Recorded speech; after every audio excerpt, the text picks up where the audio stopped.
Hello friends, welcome to my YouTube channel law and orders में। Friends, यदि अभी तक आप लोगों ने मेरे चैनल को सब्सक्राइब नहीं किया है तो सब्सक्राइब कर लीजिए। आज मैं आप सबके लिए बहुत ही महत्वपूर्ण वीडियो लेकर आया हूँ, जिसकी जानकारी आप सबको होना बहुत ही जरूरी है। असहाय व्यक्तियों के संबंध में असहाय व्यक्तियों की देखभाल और आवश्यकताओं को पूरा करने के अनुबंध के उल्लंघन पर कानूनी प्रावधान। धारा 357 भारतीय न्याय संहिता 2023।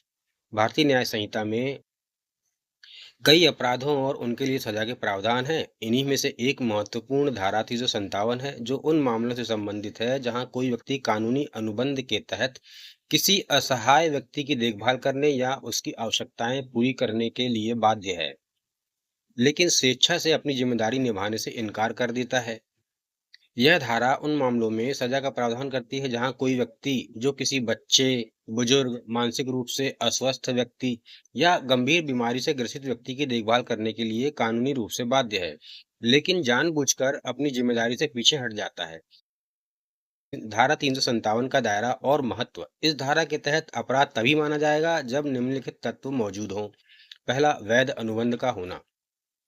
दो पक्षों के बीच ऐसा कानूनी अनुबंध होना चाहिए जिसमें यह स्पष्ट हो कि एक पक्ष दूसरे पक्ष की देखभाल करने या उसकी आवश्यकताएं पूरी करने के लिए बाध्य है।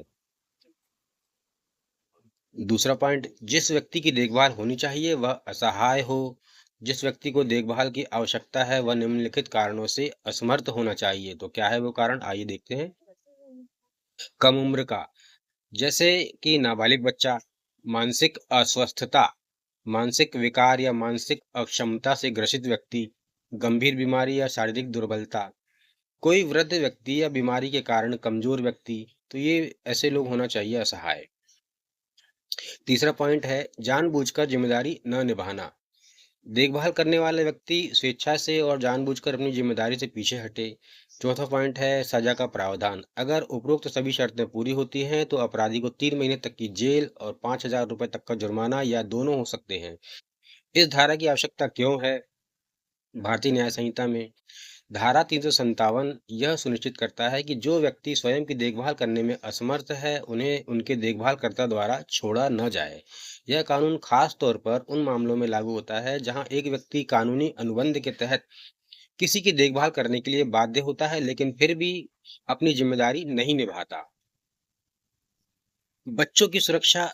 छोटे बच्चे अपने जीवन यापन के लिए पूरी तरह से अपने अभिभावकों या देखभालकर्ताओं पर निर्भर होते हैं। यदि कोई देखभालकर्ता जिसने कानूनी रूप से उनकी देखभाल करने का वादा किया है और उन्हें छोड़ देता है तो यह अपराध माना जाएगा। इसी प्रकार बुजुर्गों और बीमार व्यक्तियों की देखभाल।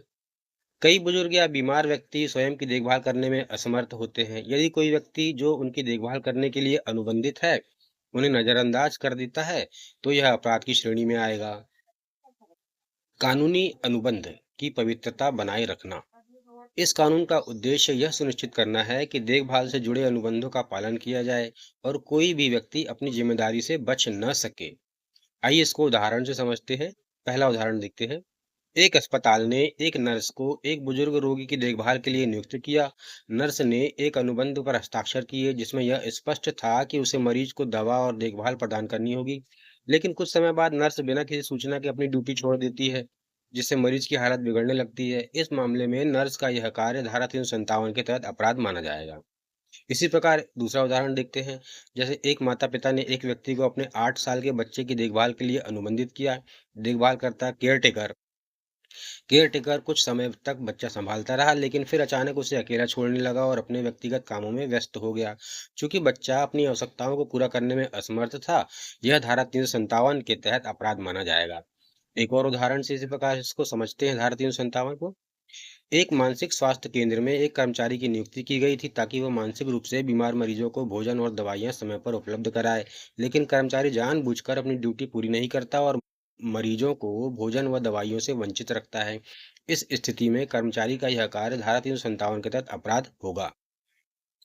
इसी प्रकार अन्य संबंधित कानूनी प्रावधान। धारा 357 कुछ अन्य प्रावधानों से भी जुड़ी हुई है जो कमजोर और असहाय व्यक्तियों की सुरक्षा के लिए बनाई गई।